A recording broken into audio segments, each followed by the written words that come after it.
Speaker उठाए गए, हमारे सोफों को उठाया गया, हमारे चेयर्स को उठाया गया। ये तो पूरा अलजबरा का सवाल है सर। जो हमारा केक है वो भी पुलिस उठा के लेके गए। सानू मरणदा शोक भी। तो point of order means nothing. नए चेयरमैन साहब ने एक बात की, उनसे पूछ ले कि क्यों हमारे सोफे उठाए गए। चेयरमैन माने पीटीआई के और शामिल हो गए सुन्नी इत्तेहाद कौन सा? आर्टिकल 17 गारंटी करता है और राइट ऑफ एसोसिएशन का, और सारे पॉलिटिकल पार्टीज जितने लोग होते हैं वो अपने पॉलिटिकल पार्टीज अपना फाउंडिंग डे जरूर मनाते हैं। कल पाकिस्तान तहरीक इंसाफ का 28th फाउंडिंग डे था, यौम तासीस, जो आप भी बड़ा मनाते रहें। और यौम तासीस के मौके पे मैंने भी एक फंक्शन में जाना था KPK हाउस के बाद, और ये बड़ा ज़रूरी है कि मैं आपको इन्फॉर्म कर दूँ, आदो ये आज पूरी दुनिया के नॉलेज में, कि पाकिस्तान तहरीक इंसाफ इस वक्त इस मुल्क की वाहिद फेडरेटिंग पार्टी है जो सारे सूबों में मौजूद है। और अल्हम्दुलिल्लाह पाकिस्तान तहरीक इंसाफ इस वक्त by all means 70% politically popular party है इस मुल्क की, और सारी सूबों में उसकी नुमाइंदगी। इसके बावजूद कि हमारा फंक्शन आईन और कानून के मुताबिक होना था, आर्टिकल 17 प्रोवाइड करता है, इलेक्शन एक्ट प्रोवाइड करता है कि आप ये फंक्शन कर सकते हैं। मुझे जाने का इत्तेफाक हुआ जब मैं इवन रास्ते पे जा रहा था, तो जहां हमारा फंक्शन होना था, जनाब स्पीकर, डिप्टी स्पीकर अगर आप तवज्जो फरमाएं, जनाब स्पीकर, जहां हमारा जाना हुआ, इस वक्त गवर्नमेंट का नुमाइंदा नहीं बैठा हुआ, पर इसलिए मैं चाह रहा था कि इनके नोटिस में पहले गोश गुजार करवा दूं। हमारे वहां से स्पीकर उठाए गए, हमारे सोफों को उठाया गया, हमारे चेयर्स को उठाया गया, हमारे सिंपल को उठाया गया, हमारी तस्वीरों को उठाए गए। हमें फंक्शन अरेंज करना नहीं पड़ा और हमें वेन्यू चेंज करना पड़ा, और हमें एक मार्की में जाना पड़ा, और वहां से हमारा केक, जो कि रूटीन में पार्टी का केक जिस पे हमारे लीडर का लगा हुआ था, और इवन इस वक्त ऑफिशियल गैलरी में भी कोई ऑफिशियल गैलरी में भी नहीं बैठा हुआ कि इसको नोट कर ले, जो हमारा केक है वो भी पुलिस उठा के लेके गए। ये सारा इलीगल और अनकॉन्स्टिट्यूशनल हो रहा है। इनको एक ऐसा फोबिया हुआ है, इन्होंने जिस तरीके से 5 दिनों में 3 कन्विक्शनें करवाई थी कि अवाम इमरान खान साहब को भूल जाएंगे, लेकिन अवाम भूलते नहीं है उसको, वो दिन हम मनाएंगे। जनाब स्पीकर, मैं आपकी तवज्जो आप रूल 17(2) पे मबजूल करवाता है, जो असम्बली के रूल्स है। रूल 17 में ये ज़रूर लिखा हुआ है कि जब हम आपको पॉइंट ऑफ ऑर्डर दिखाते हैं, तो point of order means nothing unless उस पर आपकी रूलिंग आ जाए। हमने जितने पॉइंट ऑफ ऑर्डर उठाए वो लॉ और कानून के मुताबिक उठाए।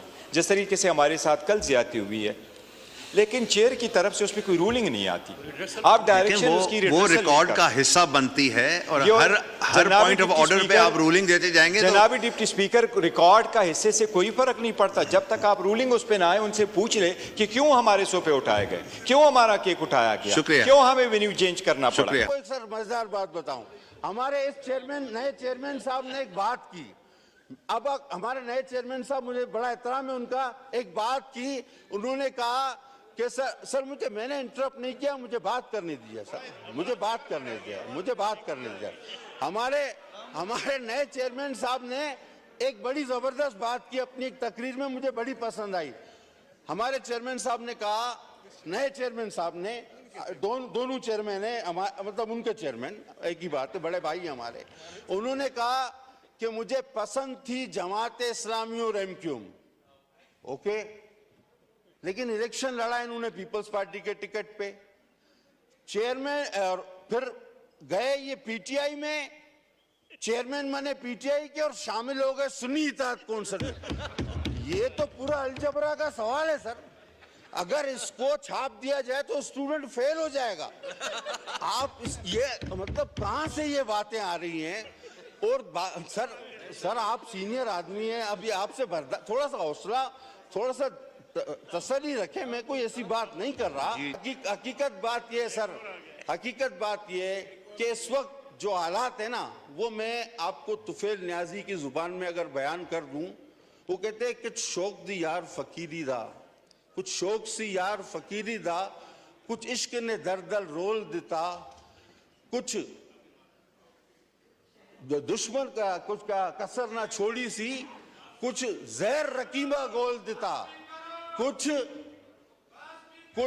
अभी करता हूं, वो कुछ जहर रकीबा रोल दिता, कुछ सड़ गई किस्मत बदकिस्मत दी, कुछ यार जुदाई विच रोल दिता, कुछ होंज भी गलियां औखियां सन, कुछ गल विच गमादा तोक भी सी, कुछ शहर के लोग भी जालिम सन, कुछ सानू मरण दा शौक भी सी। ये हालत है इनकी इस वक्त। अच्छा जी, ये हैं जनाब बैरिस्टर गौहर जो बता रहे थे कि जो एनिवर्सरी थी, यौम तासीस मनाना था पीटीआई का, तो उसके फंक्शन के लिए जो अरेंजमेंट किया गया, जो उन्होंने जहाँ भी वो सेरेमनी करनी थी, केक वगैरह मंगवाया गया, कोई सोफ़े कुर्सियाँ वगैरह, स्टेज बनाया गया, लेकिन वहाँ पे पुलिस आई और सारी तोड़ फोड़ की और वो सारी चीज़ें उठा के ले गई। इसका एहतजाज वो रिकॉर्ड करा रहे थे पॉइंट और ऑर्डर पे, लेकिन अब उस पर रूलिंग मांग रहे हैं तो स्पीकर रूलिंग नहीं दे रहा है कि ये जो रिकॉर्ड का हिस्सा बन रहा है। अभी रिकॉर्ड में तो क्या, कानून की किताबों के कमरे भरे पड़े हैं और लाइब्रेरी भरी पड़ी हैं, लेकिन इंसाफ तो कहीं नहीं मिल रहा किसी को। इसी हवाले से कानून साजी और ये जो क्लेम्स हैं और ये शिकायत, इसके तो अंबार है। मकसद तो ये है कि उसका कोई नतीजा भी निकलना चाहिए। अभी जो उन्होंने कहा कि आप रूलिंग दें और उन लोगों को पूछें जो जिम्मेदार हैं, आईजी को पूछें या दूसरे जो लॉ एंड ऑर्डर इंस्टीट्यूशन है उनसे पूछा जाए भी क्यों ये जो उनका राइट ऑफ गैदरिंग है, वो उन्होंने एनिवर्सरी मनानी है, पुरअमन एक कि उनकी फंक्शन है, उसको क्यों रोका जा रहा है, क्या वजह है? अगर वो गैर कानूनी तौर पे है तो उसके खिलाफ कार्रवाई होनी चाहिए। रिकमेंडेशन है स्पीकर और गवर्नमेंट को और मुतल्लिका इदारों को डायरेक्शन दे के इन लोगों को मना किया जाए और जिन्होंने कोई ऐसी गैर कानूनी हरकत की है उसको उनके अंजाम तक पहुंचाना चाहिए, उनके लिए सजाएं तजवीज़ करनी चाहिए। लेकिन ये तो कोई बात ना हुई कि ये तो शुरू दिन से हो रहा है कि पीटीआई का मैंडेट छीनने के लिए जितने भी गैर आइनी गैर कानूनी इक़दाम किए गए उनको रिवर्स किया ही नहीं जा सकता। अगर रिवर्स करते हैं तो इसको और सालों बर्बाद हो जाएंगे। लेकिन ये कि बहुत मुज़िका खेज़ किस्म की जनाब आ रही हैं तजावीज़, जबकि इमरान खान का क्लियर मौक़िफ़ है कि वो बात करेंगे उससे जिसके हाथ में क़ुव्वत है और बात करने की वो ताकत भी रखता है और उसको मनवाने की भी ज़रूरत रखता है। जो ये हैं कठपुतली किस्म की जो हुकूमतें हैं, इनके पास तो अख्तियार ही नहीं है। इनसे तो उनका वज़ीर दाखिला जो है ना वो ज़्यादा पावरफुल है। इनसे बात क्या की जाए तो क्या की जाए, क्या गारंटी है उस तरफ से?